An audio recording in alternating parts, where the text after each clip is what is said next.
Hi Scorpio, hello po. Kumusta po mga ate, mga dude? Kung February 2024, money, career.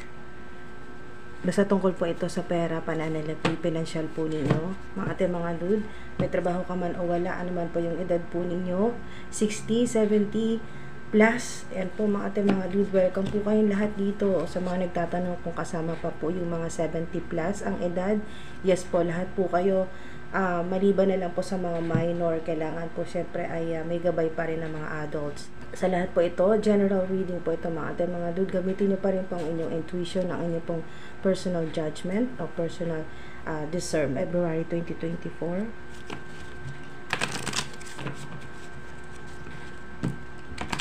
Divine Highs White Light. May po kami ng mga mensahe para sa mga Scorpio. February 2024. Oops, eto na. Pakita na siya. Alright, salamat po.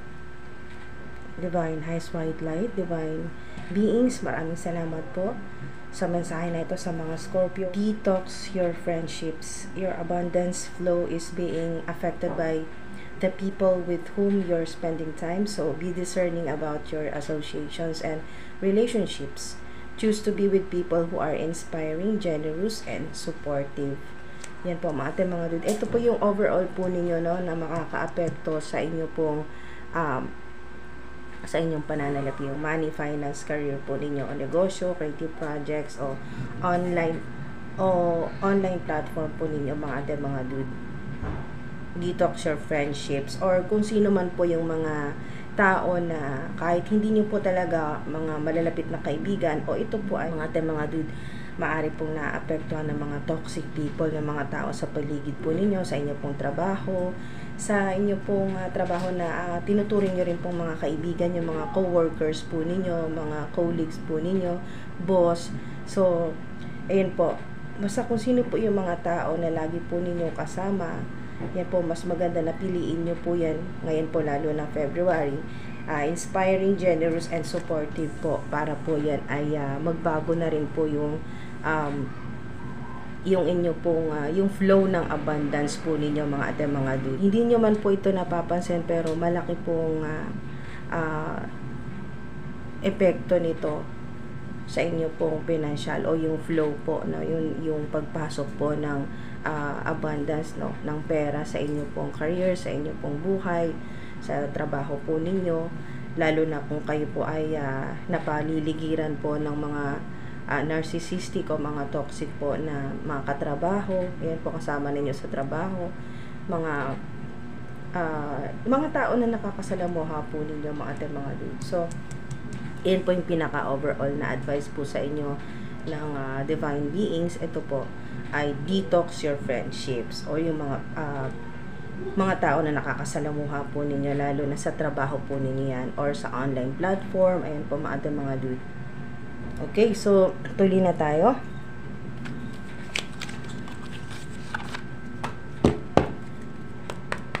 Holy Angels, Holy Spirits, Divine Highs White Light. So, ang marami po sa inyo, yung narcissist, diba? Sobrang synchronized nito na tinutukoy dito ng mga tao sa paligid po ninyo, or friendships. Ito yung mga kaibigan po ninyo ay mga karamihan ay narcissistic po, o yan, kailangan talaga ng boundaries mga ate, mga dude, kasi meron ditong ang snake kasi ay deceitful. Ayan po, o yung talagang hindi maganda ang pag-uugali, ganyan po, or kasi may use dito female talaga yung energy dito, no, babae po na, ayun po, kasi ang snake ay hindi talaga mapagkakatiwalaan yan mga dude. So, ayun po, may pagka-narcissistic na may nakakasalamuha po kayo, kaya ang advice po sa inyo ay detox. Ibig sabihin, umiwas na po kayo at mas samahan po ninyo yung mga tao talagang supportive, no, yung talagang nakakatulong po. Hindi naman po ibig sabihin nito na ang lalapitan nyo lang, hindi naman po ibig sabihin mga ate, mga dude, na kapag walang naitutulong sa'yo, ito yung gustong i-clarify, no, linawin, ng divine beings, ng divine highest white light, mga ating mga dude, na hindi ibig sabihin na ang pipiliin po ninyo, sinasabi dito na choose to be with people who are inspiring, generous, and supportive. Ibig sabihin ay kung walang naitutulong sa'yo, ay lalo na sa pagiging generous, kung hindi naman talaga mapagbigay, ay unawain nyo pa rin po.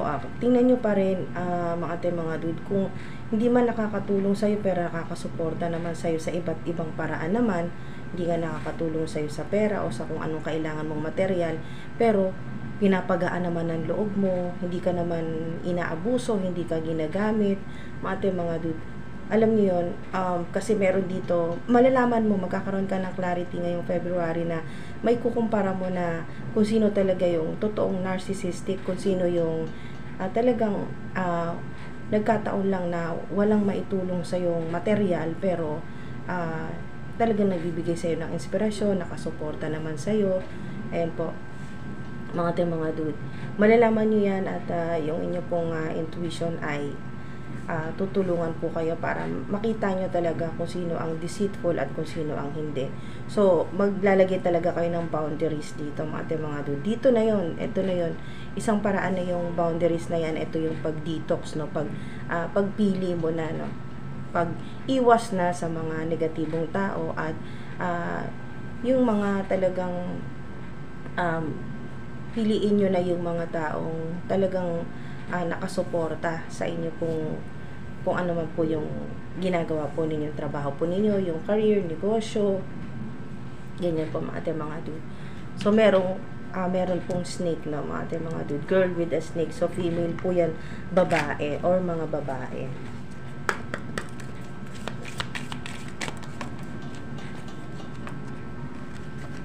Wow. Okay, so meron po kayo dito ang focus on self-worth, time to heal, shadow work, self-appreciation. Ang marami po sa inyo dumaan na talaga ang marami po sa inyo mga dumaan na kayo sa, nagawa nyo na to, shadow work, nagawa nyo na, hinarap nyo na lahat ng mga hindi magagandang nangyari sa buhay po ninyo, tinanggap nyo na parte iyon talaga ng journey po ninyo, lalo na spiritual journey sa ilan. At ito po ay mga dude, maganda tong self-indulgence. Hindi ko nakita dito yung talagang magiging greedy kayo at talagang puro pera na lang ang nasa isip, no? Hindi ibig sabihin na money reading ito ay puro pera na lang talaga. So, ang maganda dito ay yung career-wise, maganda mga dude, hindi ka man magkaroon ngayon ng recognition o public recognition, ay at least alam mo yung self-worth mo.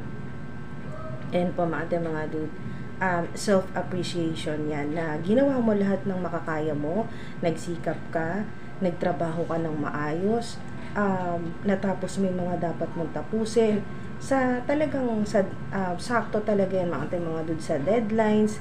So yung self-indulgence dito ay ibig sabihin nito ay maasikaso mo na rin yung sarili mo, mabibili mo rin yung mga gusto mo. Ayan po, more on yung energy ay ikaw naman ngayon ang, kumbaga mga dude, yung kung gagastos ka man ay mas puro sa sarili mo muna ngayong February. So ayan po, yung time to heal, ayan po ay magandang sign din ito na kung meron mga talagang ng abuso sa'yo, ng loko sa'yo sa pera o sa trabaho, yung hindi maganda naging trato sa'yo sa trabaho, ano man po itong negatibo na nangyari, kamakailan lang ng mga dude, ay magkakaroon na ng healing yan. So, matatanggap mo na parte yan ng buhay na talagang hindi laging smooth, hindi laging perfect. Dumarating talaga na nagkakaproblema sa career, sa trabaho, may mga hindi naging magandang transaction. Pero mga dude, time to heal, ibig sabihin ay may connection din talaga sa detox. Ibig sabihin lahat ng mga negatibong nangyari o kung ano yung mga naramdaman mong hindi maganda dahil nga sa kung ano-anong mga toxic o hindi maganda, no, chaos o conflict sa trabaho o sa career, online platform po ninyo or sa negosyo, ay hindi ka dun magfo-focus. Mas talagang sa sarili mo at iiwas ka. O aalisin mo, i-release mo na yan, ibabalik mo na yan sa Divine Highest White Light, kay God, so, or sa Divine Universe. Ibabalik mo na, ibibigay mo na lahat-lahat ng mga kung anumang nagpapa-stress sa'yo or nagpa-stress sa'yo sa career mo, basta may kinalaman sa pera. So, mga ate, mga dude, maganda po yan.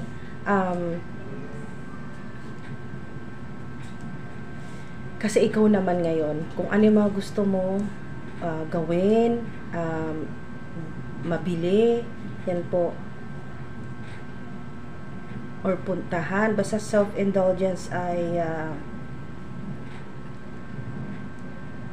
para naman sa sarili mo to, na maging masaya ka. Kainin yung gusto mo, mabili yung gusto mo, puntahan kung ano yung mga gusto mong puntahan na lugar o bansa. So, maganda yan yung February. Self-worth, unang-una. Napaka-importante ngayong February na makita mo yung kahalagahan mo kahit walang nakaka-appreciate sa'yo, kahit walang public recognition, self-appreciation. Ngayon po, mga ate, mga dude, dahil ginawa mo lahat ng makakaya mo. Masipag ang mga Scorpio, mga ate, mga dude. Kaya, deserve nyo po itong self-indulgence ngayong February, mga ate, mga dude. So, meron ka nyan. Definitely meron. May panggastos ka dyan sa kung ano yung gusto mo na magpapasaya sa'yo. Or kung ano yung gusto mong mabili. Or kung ano yung minamanifest mo. Na lalo na material na bagay kasi money reading po tayo. So material po 'yan.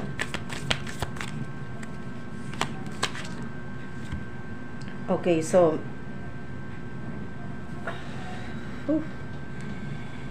Seven of Pentacles reverse.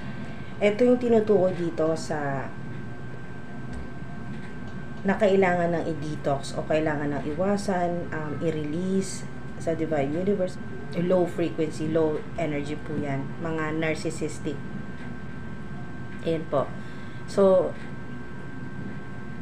unang-una sinasayang nila yung energy mo, divine energy mo, sa stress, yung kung ang ilan po sa inyo. Yun, may chaos dito, katulad ng kanina sinabi no, nagdala ng chaos sa buhay mo o conflicts. Ang minamanifest ng mga enemies, mga haters o snakes sa buhay po ninyo, mga dude, ay magkaroon ka ng chaos. Ito po yung minamanifest ng mga haters, ng mga enemies, o kung sino man po itong mga narcissistic sa buhay po ninyo, sa career, sa trabaho. Chaos.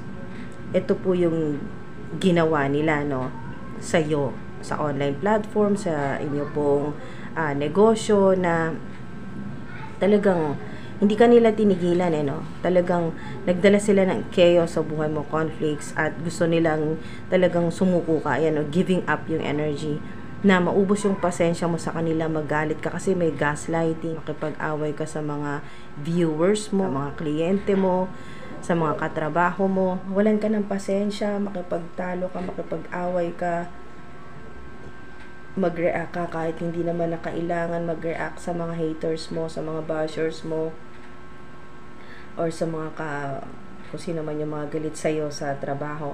So, talagang hinihila kang pababa ng mga to na maawa ka sa sarili mo kasi ilang taon ka na nagtatrabaho pero wala kang reward, wala ka man lang recognition or public recognition. Walang appreciation sa higher ups o sa manager mo, sa team leader. So, lahat ng pinaghirapan mo, yung minamanifest ng mga haters po ninyo, mga ate, mga dude, sa inyo pong career, trabaho, minamanifest nila ay masayang, waste yung energy, no? Na masayang yung oras mo, masayang yung divine energy mo, masayang yung pagod mo, masayang lahat ng mga ideas mo, dahil ang gusto nila mawalan ka ng ito, yung self-worth. Ito yon na hindi mo makita yung worth mo, yung kung saan ka magaling, kung ano yung skills mo, mga ate, mga dude, na naging disorganized yung isip mo, yung mga plano mo, yung mga ginagawa mo sa kasalukuyan. Yan po, mga ate, mga dude. So, kailangan talaga dyan ay detox. Gusto ng mga haters po ninyo ay yun nga, maging disorganized ka, sa lalo na yung mental health, yung iyong isipan, ay talagang magkalabo-labo na, no? Hindi mo na alam kung anong gagawin sa kung ano man yung ginagawa po ninyo, trabaho po ninyo, business, career po ninyo, o profession po ninyo, o yung inyo pong online platform. So, maging disorganized ka. So, at masayang, no? Masayang lahat-lahat ng pinaghirapan mo, masayang kasi mawawalan ka ng tiwala sa sarili mo. Yun ang gusto nila, yun minamanifest, yun ang ginagawa sa inyo kasalukuyan, na mapaaway ka at masira ang iyong pangalan, lalo na sa online platform, masira ang iyong credibility. So, lahat-lahat na yun, no, kasi waste yung energy.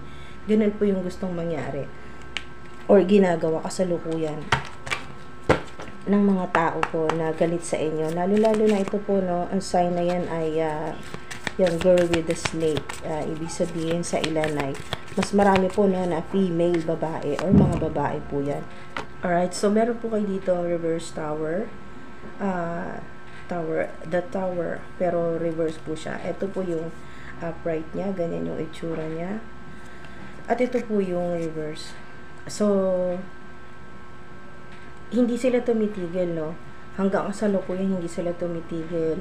Gusto nila matrap ka na, no? Or kayo po ay manatili sa ganyan po na naawa kayo sa sarili ninyo, naguguluhan, di ka makapagdesisyon, naapektuhan sa chaos, o tuloy na maapektuhan, masaktan, maging emosyonal sa mga tao po na mga narcissistic sa paligid po ninyo. Lalo na, ito po ay may kinalaman sa pera, no? Sa inyo pong trabaho, career, negosyo, or online platform. Yun po, maggusto nila ay maging weak yung foundation, lalo na kung ano man po yung pinaghirapan ninyo, lalo na po sa ilan ng mga public influencer na matagal-tagal na rin po na kayo po ay yan po may online platform.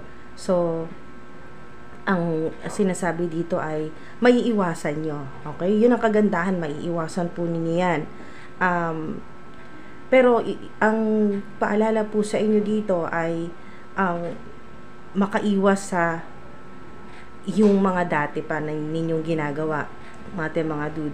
So, kailangan mo ang strategy dito, kung hindi mo nagugustuhan yung nangyayari sa kasalukuyan sa iyong career, ay may kailangan kang baguhin.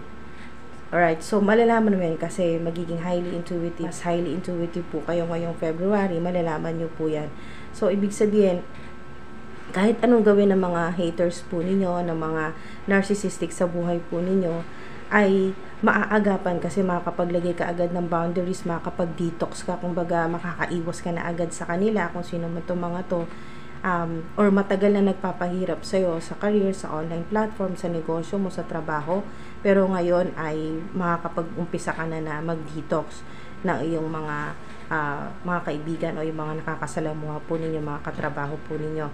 Kahit anong gawin po sa inyo na pahinain ang inyo pong foundation o yung pinaghihirapan po ninyo, hindi po yan hindi po yan mangyayari. Okay? Kasi yung energy mo ay mas lalo mong aalagaan yung sarili mo, gagawin yung mga gusto mo, yung mga nagpapasaya sa'yo, may healing din dito. So, lalo na sa ilan na nagkasakit po, no, at naapektuhan ng inyong trabaho, kaya kasi ang gustong-gusto ng mga haters po ninyo o ng mga narcissistic sa buhay po ninyo ay kayo po ay mawalan ng trabaho, magkasakit, o humina ang katawan po ninyo, weak at masayang, no, yung energy ay waste. So, masayang yung mga pinaghirapan po ninyo. Pero hindi yun mangyayari kasi may yung energy dito ay avoidance, ibig sabihin maiiwasan niyo po yan, mga ate, mga dude. Napakaganda, no? At mas maalagaan mo yung sarili mo, magiging masaya ka, magagawa mo yung mga gusto mo dito. Self-worth, mga ate, mga dude, ngayong February, self-worth, self-appreciation. At mabibili, kung sa pera lang din naman ata, material, dahil money reading po ito, mga ate, mga dude. Napakagandang sign ito, no? Positibo yan, mga ate, mga dude, na kayo po ay mabibigyan nyo or mabibilhan nyo na reward ang sarili po ninyo. Napakaganda.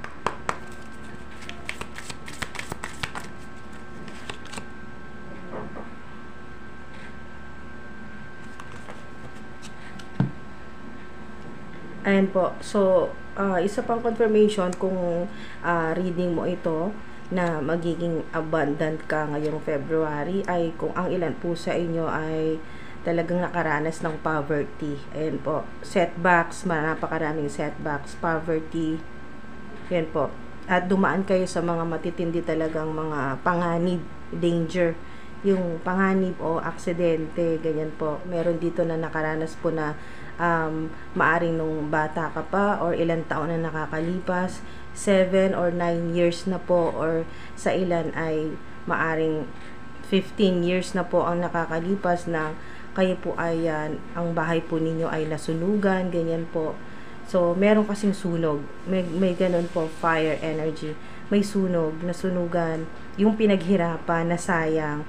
So, sa ilan, confirmation na ang reading mo ito, na ngayon naman ay magiging masagana ka at lalo-lalo na, kumbaga mai-spoiled mo naman yung sarili mo ngayon, manunurture mo yung sarili mo at magagawa mo yung mga gusto mo kasi marami kang budget. So, sa pera, ating mga dude, ito yun. Sa ilan naman po ay confirmation kung kayo po ay talagang matagal mo nang pinapangarap na magka-reward kasi or magkaroon ng public recognition or recognition sa inyo pong trabaho na puro trabaho at wala naman pong appreciation sa ilan, no? Maaring 9 years o higit pa sa 9 years na kayo po ay nagseserbisyo, yan po, or nagtatrabaho pero wala pong wala man lang nakapansin sa pinaghihirapan mo or sa pinagtrabahuan mo. So, sa ilan naman po ay maaring confirmation na reading mo ito kung nangangarap ka noon pa na maging magaan yung buhay mo, yung hindi mo nararamdaman na nagtatrabaho ka pero nagkakapera ka, pero legit po yun. Ibig sabihin ay hindi naman po sa masamang paraan. Ibig sabihin ay hindi na ganun kahirap ang buhay kasi ayan po, sa ilan nakaranas ng poverty, yan po. Pero maaring sa ilan confirmation kung meron po kayong nakatrabaho noon or kasalukuyan may katrabaho po kayo na yung kumbaga parang ikaw yung naghihirap pero siya yung nakakatanggap ng reward, na yung hindi talaga niya ginagawa yung best niya, hindi siya talaga nagtatrabaho ng maayos. Siya yung energy na disorganized, na walang kaayusan ang kanyang ginagawa, pero siya yung nakakatanggap ng reward o public recognition. So, kung meron kayo nakakasalamuhan na ganyan, ay confirmation ito na reading mo ito. At kung nakakaapekto na talaga na, kumbaga mga dude ay sobrang alarming na para sa'yo, na nahihirapan ka na at sobrang stress ka na, detox na yan mga dude. Iwas, ayan po. Or putuli na ang connection sa tao na to hanggat maaari. Sa ilan naman po ay nagpaplano na po kayong mag-iba na ng trabaho or plano nyo na lang na kayo plano ng ilan na magnegosyo na lang para wala ng boss, wala na ring stress sa mga katrabaho. Yan po.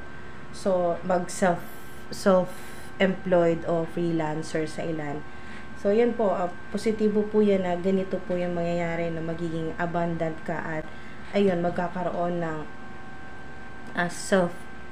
mararamdaman mo na yung self-appreciation, self-worth, mga duda. Self-indulgence, kung ano yung mga gusto mo ay makukuha mo, makakamit mo, lalo na mga material na bagay. Alright, so maraming salamat po mga dude, tinapos po ninyo ito. Thank you po sa mga nag-subscribe at magsasubscribe pa lang, sa mga nag-like at magla-like pa lang. Ingat po kayo palagi.